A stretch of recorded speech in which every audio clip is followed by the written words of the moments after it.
is CBS News Miami. Good afternoon, and thank you for joining us. I'm Naja Sherman, and welcome to CBS News Miami's 4 p.m. Quickcast. We begin with breaking news.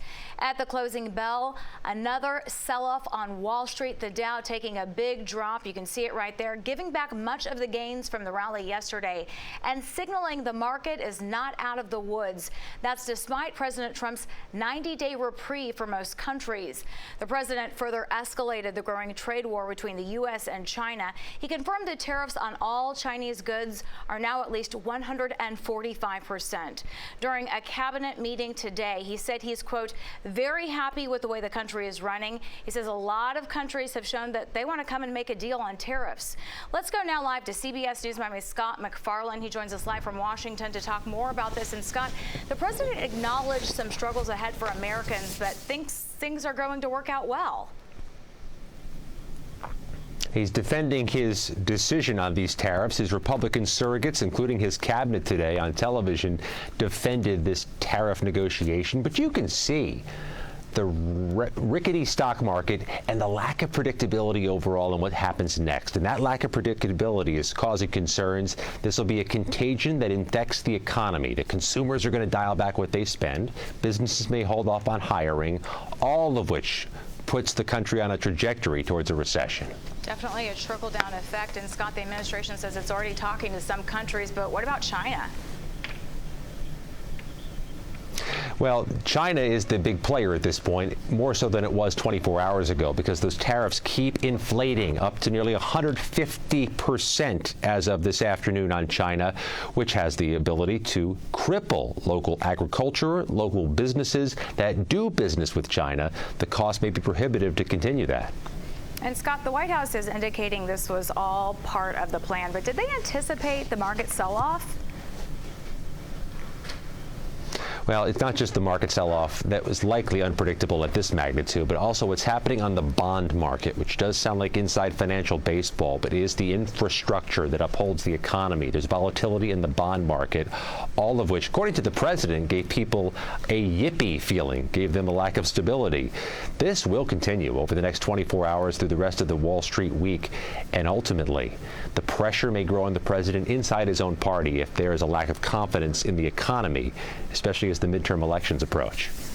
Scott McFarland, live from Washington, D.C. Thank you for joining us and for your insight this afternoon. And now to some breaking news out of New York. You are taking a look at the Hudson River, a live look. A chopper crashed in Manhattan. This is near the Holland Tunnel. Rescue crews are in the water performing water rescues. At least 2 people have been pulled from the wreckage. The NYPD is confirming at least 1 person has died. The chopper split in half on impact with the river. We're going to have the very latest on this coming up on CBS News Miami at 5. Always alerting, always tracking. This is Next Weather. And next with our Chief Meteorologist Ivan Cabrera joins us now. Cool down making its way to South Florida. Yeah, we've got some showers on the move right now as we speak, so keep the umbrellas handy, not just for this afternoon and evening. Things will quiet down overnight, but I think another little batch of showers gets going as we head into tomorrow. None of these will be heavy. None of them will interrupt your plans in any significant way, but they are coming in on the backside of an area of low pressure that we talked about yesterday. In fact, as we check in on radar a little bit closer up, we'll continue to see a few cells that are moving through, but not a huge deal right now. Again, these are moving very quickly from north to south, so the movement and the speed as well is preventing us from getting into anything as far as any street flooding. So 1 cell there over western Broward County, and then we have another down towards Miramar, and we continue the trip across the western parts of Miami-Dade. Here's next with the rain trackers. We continue seeing everything pushing down to the south, but notice it's favored along the western edge of our neighborhoods here. So I think if you're watching us from the coast, it's looking a little better. As far as temperatures for the rest of tonight, we're looking at 70s, pretty steady, and then we'll have those showers ending, redeveloping as we head through tomorrow. That's going to be on a sea breeze, so it's going to be an afternoon event, but really the coverage is not going to be all that significant. And we still have our scheduled front for the weekend. That's the one that's going to cool us off and even lower humidity more than it's already low. We've been very comfortable, but I think for Sunday morning, it's going to be kind of a little bit of a shock to the system because we haven't had temperatures and humidity combined this low in quite some time here. So we'll get ready to enjoy that. All right, so for tomorrow, We'll continue to see the showers again, ending for tonight, and then through the morning hours, we'll be in much better shape with clear skies, just a few clouds out there, and then by the afternoon, notice a few showers there right along the western side of our neighborhoods, and those will continue pushing off towards the east as we head into the afternoon, and then things will clear out. There's that humidity drop nicely for the weekend here. It comes up for next week, but it doesn't jump into humid or uncomfortable numbers here, so we'll kind of have a steady flow here of dry air across South Florida, and that'll keep the rain chances, of course, at bay as well. So again, sneak peek at your Sunday morning. We were talking about upper 50s, lower 60s. That's still in the cards for us, so get ready for that nice cool down tonight in the 60s for overnight temperatures, and then for tomorrow we'll be around 82, 83 degrees for the afternoon, with your forecast looking pretty good here for the morning hours, and then by the afternoon we'll throw in some rain chances, but I still think it's only going to be about 20%. Next weather 7-day forecast. We'll get rid of the rain entirely for the weekend here with that dry air moving in. So we'll have low 80s coming up for Saturday, Sunday, and then low to mid 80s for next week. Ivan, thank you. And now to a developing story out of northwest Miami-Dade. Cameras captured thieves stealing Teslas from a rental car company. Police say one of the stolen cars was used to ram down a fence. CBS News Miami's Morgan Reiner joins us from the parking lot where it all happened. Shortly before 2 Thursday morning, I was working on my truck, and then I hear a loud bang, and when I run outside, there was 2 or 3 cars just driving away. This surveillance video from a tire warehouse shows their parking lot, which they lease to a rental car company. It shows a man hop into a Tesla, quickly start it, then uses it to run down the fence. As soon as the fence is down, another suspect takes off in a red Tesla. The man in the damaged white Tesla gets out and then just as quickly gets into another Tesla and speeds off with it.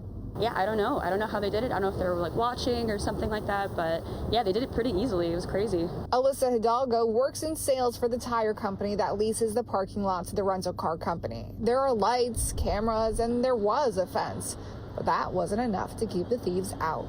I don't even know what else to do. I mean, what else can you do if you have the, like you said, the gate, the fence, the camera and all that? And this is not the first time a business in this area right near Miami International Airport has been targeted.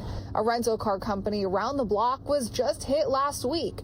An employee told CBS News Miami they also had a Tesla and another car stolen in the same fashion, a rammed down fence. This is like a string of events that's happening. Oh my gosh, that's horrible.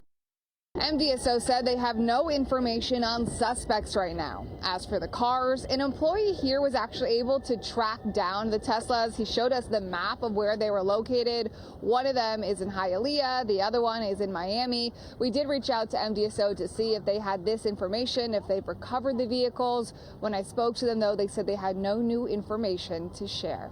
In Northwest Miami-Dade, Morgan Reiner, CBS News, Miami. The desperate search for survivors of a roof collapse at a nightclub in the Dominican Republic is ending. As of now, a recovery mission is underway.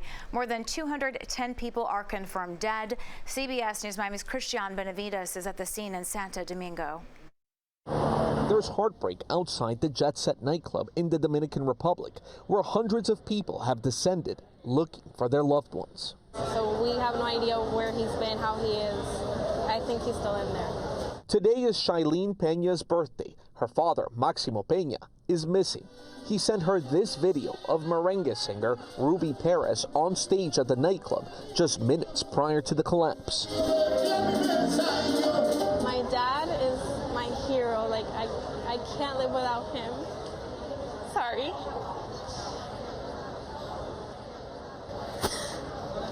He was really important to me, and I'm not prepared for anything that isn't hugging him right now. Her stepmom, aunt, and cousins are all missing, presumed to be underneath the rubble. Officials say they do not yet know what caused the collapse that took at least 218 lives, including former MLB players Octavio Dotel and Tony Blanco. We always keep hope. Victor Atala is the Minister of Health in the Dominican Republic. That's what keeps us searching and rescue. That's what keeps motivating the rescue teams to keep on giving everything they got. Yesterday, crowds of family members and friends were here waiting to hear word from their loved ones. All of those crowds have now moved to the local morgue, which is where the bodies of those that are being recovered here are being taken to.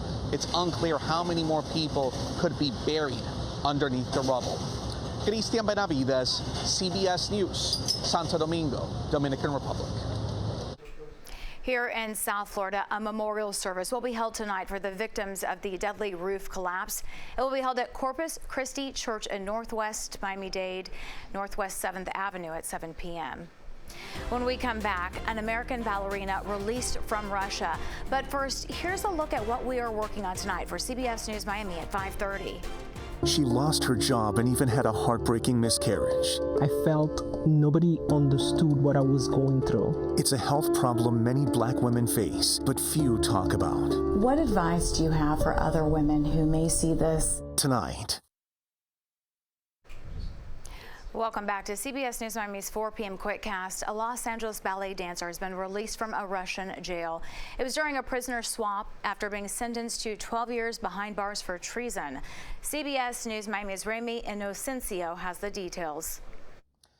And her name is Ksenia Karolina, and her lawyer has confirmed to CBS News that she is now safe in U.S. care. Last August, she was sentenced to 12 years in a Russian prison, and that was for making a donation of only about $50 to a U.S.-based charity that supports Ukraine. She made that donation while home in Los Angeles. That was right after Russia invaded Ukraine. Then she was arrested last year while visiting her family in Russia.